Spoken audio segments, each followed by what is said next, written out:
liên quan đến tình hình chiến sự tại khu vực Đông Âu. Biến động lớn xảy ra tại thành phố Bakhmut khi lãnh đạo Wagner thông báo Ukraine chiếm lại một phần phía bắc thành phố. Không trực tiếp xác nhận, nhưng Tổng thống Zelensky hoan nghênh thành quả của lực lượng Kiev. Khu vực biên giới rực lửa Belgorod cũng nóng lên khi phiến quân Nga tuyên bố kiểm soát một thị trấn. Ukraine thông báo bắt giữ các điệp viên ở 3 thành phố lớn. Về phía Moscow, tàu ngầm tàng hình hố đen vũ trụ chuẩn bị được triển khai, sẵn sàng tác chiến. Chuyển sang các khu vực trên thế giới, Hải quân Mỹ tố Iran tiếp tục quấy rối các tàu thương mại ở eo biển Hormuz. Các đại sứ EU có cuộc đối thoại kéo dài và khó khăn với lãnh đạo Kosovo. Cùng những thông tin đáng chú ý khác trong lĩnh vực tài chính, tất cả sẽ có trong chương trình Thời sự quốc tế ngay sau đây.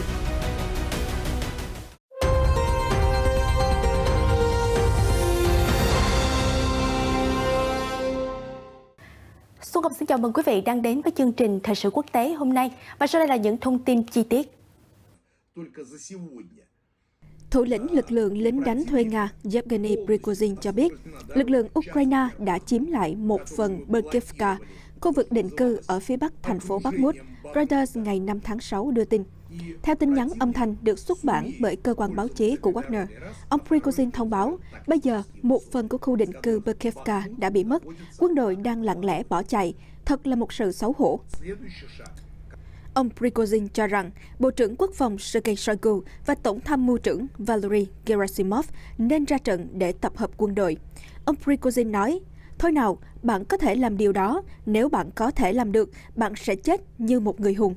Được biết, trong nhiều tháng qua, ông Prigozhin đã gây thù chuốc oán công khai với Bộ trưởng Quốc phòng và Tổng tham mưu trưởng của Nga với cáo buộc chính quyền Moscow không cung cấp đủ đạn dược và hỗ trợ cho Wagner trên chiến trường, khiến lực lượng này chịu tổn thất nặng nề không cần thiết. Vào ngày 24 tháng 2, người sáng lập Wagner cho biết các đơn vị của ông đã kiểm soát hoàn toàn Berkivka. Tuy nhiên, trong tuyên bố ngày 12 tháng 5, Bộ Quốc phòng Nga thừa nhận các lực lượng Nga đã lùi lại một chút ở một khu vực tiền tuyến, chiếm lấy các vị trí thuận lợi hơn gần hồ chứa Berkivka. Ông Prigozhin cho biết quân đội Nga đã rời khỏi các vị trí này. Chính quyền Nga hiện vẫn chưa phản hồi về những phát biểu của ông Prigozhin. Với diễn biến ở thành phố Bakhmut, Tổng thống Ukraine Volodymyr Zelensky tỏ ý hoan nghênh trước những thông tin đáng chờ đợi. Reuters ngày 5 tháng 6 trích lời Tổng thống Zelensky trong bài phát biểu mỗi tối bày tỏ, tôi biết ơn từng người lính, những người đang bảo vệ Tổ quốc đã cung cấp tin tức được chờ đợi lâu nay. Làm tốt lắm những người lính trong khu vực Bakhmut. Mặc dù không tiết lộ chi tiết, nhưng Tổng thống Ukraine cho biết có 2 đơn vị đã bảo vệ khéo léo và hiệu quả các vị trí phòng thủ, tiêu diệt quân chiếm đóng rồi tiến về phía trước. Hiện tại, Moscow đang đáp trả mạnh mẽ trước các hành động của Kiev. Ông Zelensky nói thêm, được biết, quân đội Nga thông báo đã ngăn chặn một cuộc tấn công lớn chống lại lực lượng của họ ở miền đông Ukraine. Tuy nhiên, các quan chức Ukraine bác bỏ bất kỳ quan điểm nào cho rằng một cuộc phản công lớn đã bắt đầu. Chính quyền Kiev chỉ báo cáo về một số lợi thế đạt được dọc theo khu vực chiến tuyến. Trong khi đó, ở khu vực biên giới của Nga, các phiến quân chống Điện Kremlin thuộc quân đoàn tình nguyện RVC tuyên bố đã giành quyền kiểm soát thị trấn Novaya Tavozhanka ở tỉnh Belgorod. Phát biểu trên một video trong ngày 5 tháng 6, ông Denis Kabustin, chỉ huy quân đoàn tình nguyện RVC nói rằng là một ngày nữa trôi qua và các chiến binh của chúng tôi đang kiểm soát Novaya Tavozhanka. Tôi muốn nhắc nhở mọi người dân Nga rằng đây không phải là một ngôi làng bị bỏ hoang, mà là nơi sinh sống của 5.000 cư dân. Bây giờ, không có lực lượng nào khác ở đây ngoại trừ các chiến binh của quân đoàn.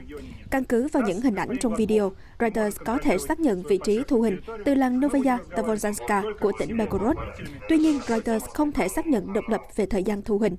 Được biết, tuyên bố của quân đoàn tình nguyện RVC được đưa ra sau khi trong ngày 4 tháng 6, Bộ Quốc phòng Nga cho biết đã đẩy lùi một nỗ lực của Ukraine nhằm tiến vào khu vực Belgorod và tiêu diệt hơn 10 binh sĩ. Bộ Quốc phòng Nga hiện vẫn chưa phản hồi sau những phát biểu từ phía quân đoàn tình nguyện RVC.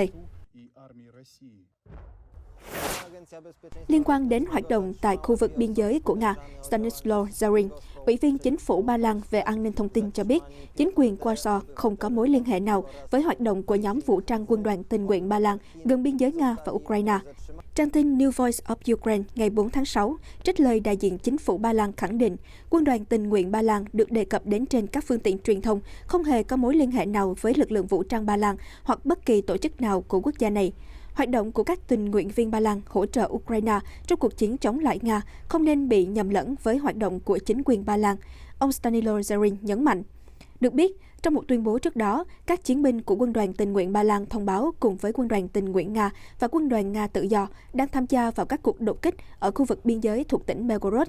Quân đoàn tình nguyện Ba Lan cho biết các tình nguyện viên đang hỗ trợ bằng cách cung cấp người hộ tống cho các đoàn xe chở tù nhân, cung cấp dịch vụ hậu cần quân sự và y tế, nhưng chỉ trong phạm vi thuộc biên giới của Ukraine.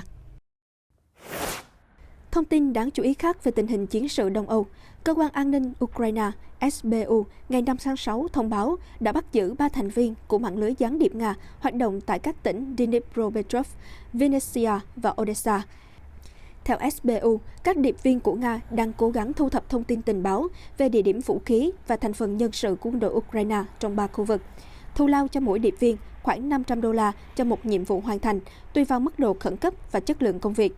Trang tin Kiev Independent cho hay, tại Dnipropetrovsk, một đặc vụ Nga có mật danh Thunder đã đóng giả một người thất nghiệp ở Kryvyi.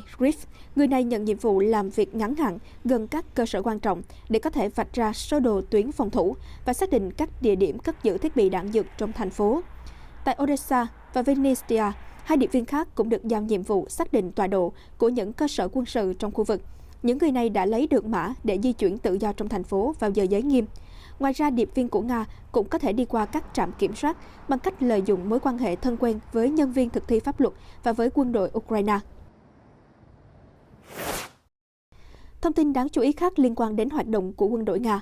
Truyền thông đưa tin Moscow đang chuẩn bị gửi một trong những tàu ngầm tấn công mới tới hạm đội Thái Bình Dương trong bối cảnh khu vực này chứng kiến sự cạnh tranh ngày càng gia tăng giữa Mỹ và Trung Quốc. Hãng truyền thông nhà nước Nga Evastia ngày 5 tháng 6 đưa tin tàu ngầm UFA, phương tiện vận hành bằng diesel và điện, sẽ di chuyển từ biển Baltic đến Thái Bình Dương vào mùa thu. Theo tạp chí Newsweek, tàu ngầm UFA được đưa vào hoạt động từ tháng 11 năm trước. Đây là loại tàu ngầm tàng hình tiên tiến của Nga, còn có tên gọi là Hố Đen và được cho là nằm trong số những tàu ngầm chạy êm nhất thế giới. Không giống như Hải quân Hoa Kỳ, vốn chỉ vận hành các tàu ngầm chạy bằng năng lượng hạt nhân, Nga cũng triển khai các tàu ngầm chạy bằng năng lượng thông thường cho các hoạt động của Hải quân. Tổ chức phi lợi nhuận sáng kiến đe dọa hạt nhân NTI cho biết, Nga hiện có khoảng 21 tàu ngầm tấn công vận hành bằng diesel và bằng điện. Theo tổ chức NTI, Nga đã ký hợp đồng mua 6 tàu ngầm thuộc đề án 636.3 vào năm 2016, với chiếc tàu ngầm đầu tiên được hạ thủy vào tháng 3 năm 2019. Vào tháng 11 năm 2022, nhà máy đóng tàu Admiralty được sản xuất tàu ngầm thuộc đề án 636.3 cho biết tàu thứ tư UFA đã được chấp thuận gia nhập hạm đội Thái Bình Dương. Hãng thông tấn TASS cho biết tàu ngầm thứ 5 trong loại này, Mosaic, được hạ thủy vào cuối tháng 4 năm 2023.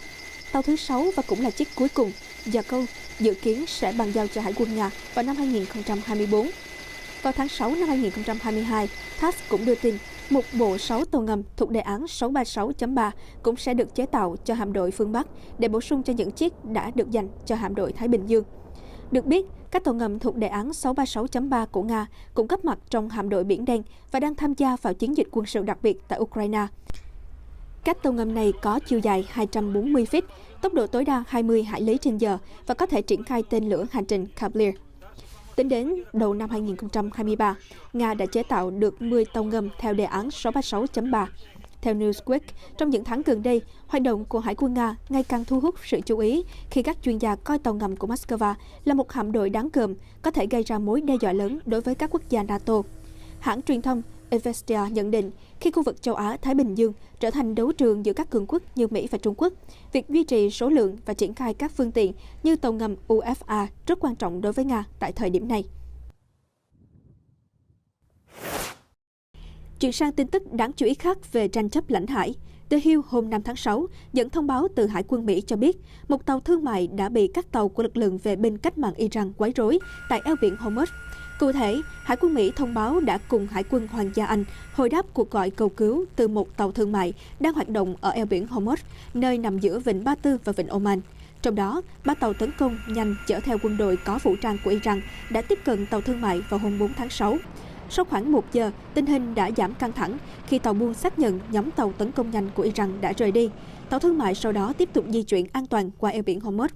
Phía Washington cho biết trong một tuyên bố, tàu khu trục trang bị tên lửa dẫn đường USS McFaul của Hải quân Mỹ và tàu khu trục HMS Lancaster của Hải quân Hoàng gia Anh đã được điều động trong vụ việc trên.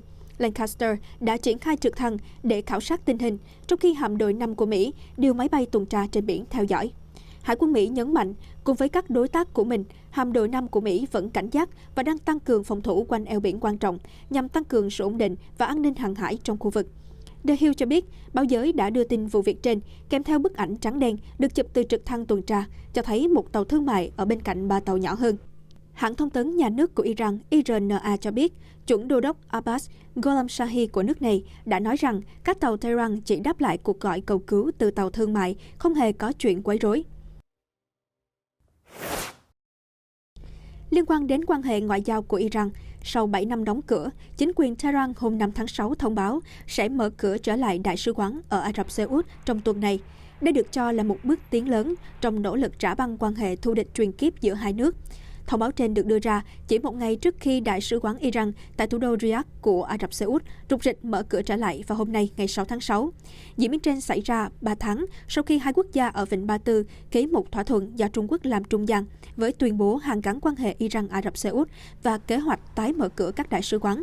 Bộ Ngoại giao Iran cho biết, vào ngày 6 tháng 6 và 7 tháng 6, Tehran cũng sẽ mở lại lãnh sự quán ở Jeddah, trung tâm đô thị lớn ở phía tây Ả Rập Xê Út, cùng các văn phòng đại diện thường trực với Tổ chức Hợp tác Hồi giáo, một cơ quan gồm 57 thành viên do Riyadh dẫn đầu với mục tiêu bảo vệ lợi ích của người Hồi giáo trên toàn cầu.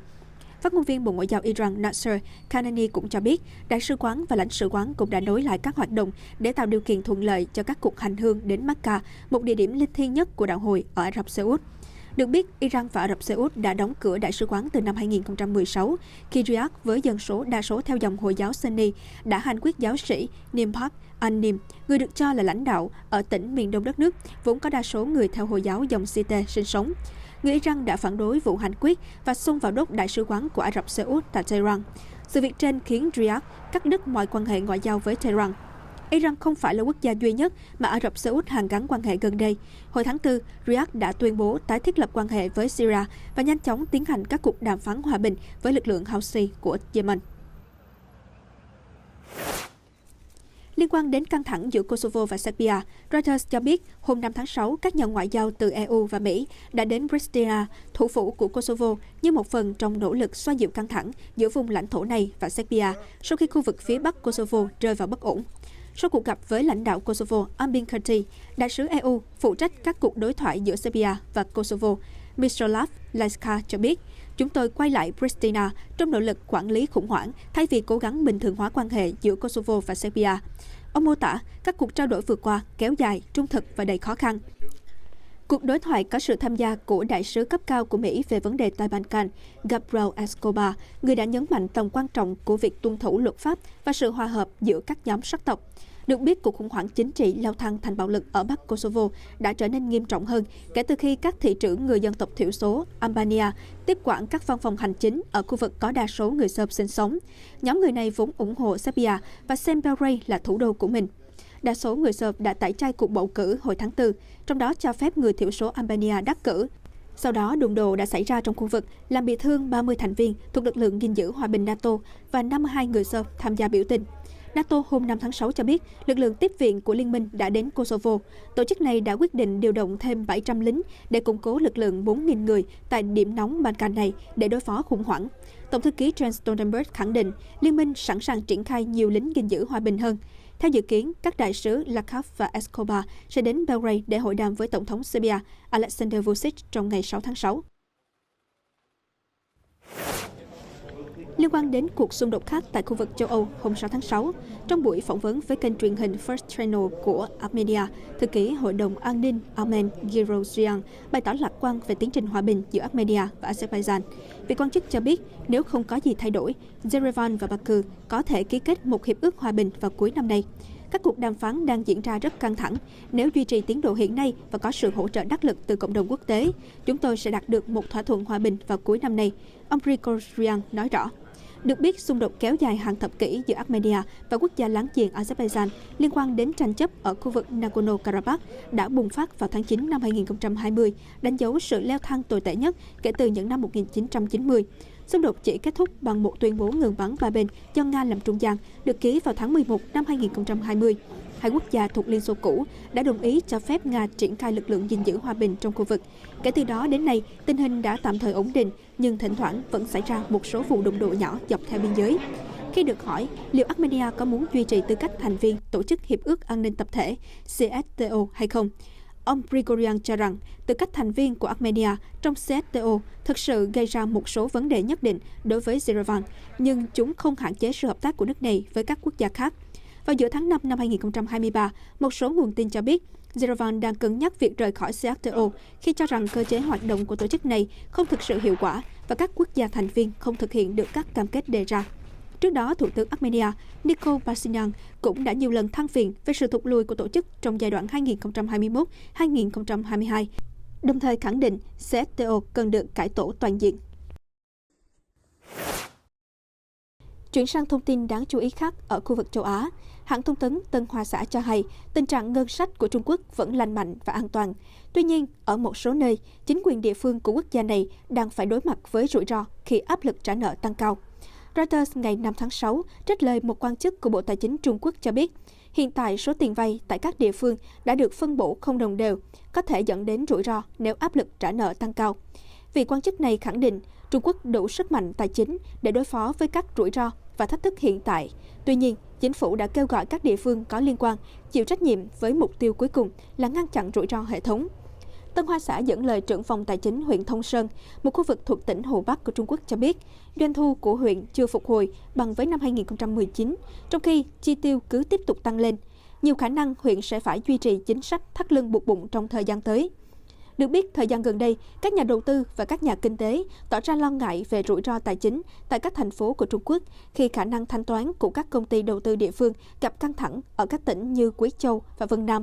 Theo công ty nghiên cứu chính sách và kinh tế Rhodium Group của Hoa Kỳ, vào năm trước, ít nhất 102 thành phố của Trung Quốc gặp khó khăn trong việc quản lý chi phí trả nợ, khiến chính sách tài khóa của Trung Quốc gặp nhiều hạn chế, không phát huy được hiệu quả để kích thích nền kinh tế phục hồi sau dịch Covid-19. Thông tin đáng chú ý khác về tài chính, hôm 5 tháng 6, trả lời phỏng vấn với tờ Nikkei Asia, một quan chức cấp cao của Mỹ cho biết một nửa nguồn ngoại tệ của Triều Tiên có thể đến từ cuộc tấn công mạng. Phần lớn, số tiền này được đổ vào các chương trình vũ khí của Bình Nhưỡng. Cụ thể, trong khuôn khổ hội nghị đối thoại Shangri-La tại Singapore, mối đe dọa từ các chương trình phát triển tên lửa và hạt nhân của Bình Nhưỡng là một trong những chủ đề được các quốc gia bàn luận sôi nổi nhất. Trước đó, vào hôm 31 tháng 5, sau thất bại trong nỗ lực phóng vệ tinh, Triều Tiên đã khẳng định sẽ theo đuổi đến cùng chương trình này, bất chấp sự phản đối của nhiều quốc gia. Tờ Nikkei Asia cũng cho biết, các bộ trưởng quốc phòng Mỹ, Nhật, Hàn đã nhất trí chia sẻ thông tin tình báo theo thời gian thực về tên lửa đạn đạo của Triều Tiên trong thời gian tới, để đưa ra những biện pháp đối phó kịp thời. Bên cạnh đó, Washington cũng được cho là đang tìm cách cắt đứt toàn bộ nguồn tài trợ cho các chương trình hạt nhân và tên lửa của Bình Nhưỡng. Có cơ sở để tin rằng các vụ trộm tiền điện tử, các cuộc tấn công mạng là một nguồn tài trợ quan trọng cho Bình Nhưỡng. Chúng tôi cho rằng 50% nguồn thu nhập ngoại tệ hiện tại của họ đến từ những hành động phi pháp này, một quan chức cấp cao của chính quyền Tổng thống Mỹ Joe Biden chia sẻ với Nikkei Asia. Quan chức này cũng lưu ý rằng các cuộc tấn công mạng xuất phát từ Triều Tiên đã tăng mạnh kể từ năm 2018, trùng với thời điểm gia tăng các vụ phóng tên lửa của Bình Nhưỡng. Trong thời kỳ đại dịch Covid-19, hoạt động ngoại thương của Triều Tiên đã suy giảm mạnh do các nước láng giềng đóng cửa biên giới phòng dịch. Trong thời điểm đó, Bình Nhưỡng được cho là đã đẩy mạnh các hành vi tấn công mạng, lừa đảo trực tuyến để bù đắp phần nào nguồn thu ngoại tệ bị mất, trong đó phần lớn đến từ việc xuất khẩu than đá sang Trung Quốc. Theo một thống kê từ chính phủ Hàn Quốc, chỉ riêng năm 2022, Triều Tiên đã thu về khoảng 700 triệu đô la Mỹ tiền điện tử thông qua các cuộc tấn công mạng nhằm vào người dùng hay các sàn giao dịch tiền ảo. Ngoài ra, Bình Nhưỡng còn thu thêm hàng trăm triệu đô la Mỹ từ những công dân đang làm việc trong lĩnh vực công nghệ ở nước ngoài. Theo phỏng đoán, hiện có hàng nghìn nhân viên công nghệ thông tin truyền tin đang làm việc tại một số quốc gia châu Á và châu Phi dưới danh tính giả, và nhiều người trong số đó đang tham gia việc phát triển các ứng dụng cho các cường quốc. Seoul ước tính, Bình Nhưỡng hiện có khoảng 10.000 tin tặc luôn sẵn sàng thực hiện các cuộc tấn công cường độ cao nhằm vào các sàn giao dịch trực tuyến và tống tiền các doanh nghiệp bằng mã độc ransomware.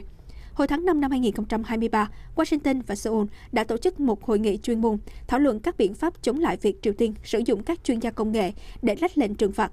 Hội nghị đã thu hút sự tham gia của các quan chức cấp cao từ nhiều nước cũng như các chuyên gia đến từ các tập đoàn công nghệ. Nhằm đối phó với các mối đe dọa trực tuyến, Seoul đã yêu cầu các công ty Hàn Quốc tăng cường phòng thủ mạng và kiểm tra kỹ lưỡng danh tính những người được thuê, đồng thời kêu gọi Mỹ và Nhật Bản có hành động tương tự. Thông tin tiếp theo về một sự việc hy hữu tại Mỹ. Vào lúc 15 giờ 30 ngày 4 tháng 6, các máy bay chiến đấu F-16 của Hoa Kỳ đã phải xuất kích đuổi theo một máy bay nhỏ sau khi phương tiện này không phản hồi thông tin liên lạc khi bay qua thủ đô Washington. Tiếng động cơ của những chiếc F-16 rền vang trên bầu trời thủ đô Mỹ đã khiến người dân trong khu vực kinh ngạc. Theo Cục Hàng không Liên bang Mỹ, phi cơ lạ trên được xác định là máy bay phản lực hạng nhẹ Cessna Citation chở 4 người khởi hành từ thành phố Elizabethtown thuộc bang Tennessee đến đảo Long Island, bang New York. Tuy nhiên, lúc gần điểm đến, phương tiện có cú ngoặt 180 độ và hướng tới thủ đô Washington.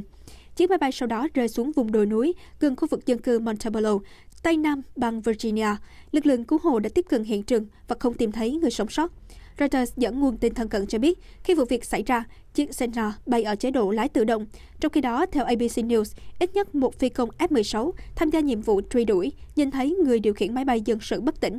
Phát ngôn viên cơ quan mật vụ Mỹ Anthony Goldsmith cho biết, trong lúc tiêm kích được điều động đánh chặn chiếc Cessna trên vùng trời Washington, Tổng thống Joe Biden đang chơi golf với em trai ở căn cứ quân sự Andrews. Vụ việc cũng không làm ảnh hưởng đến lịch trình của ông Biden.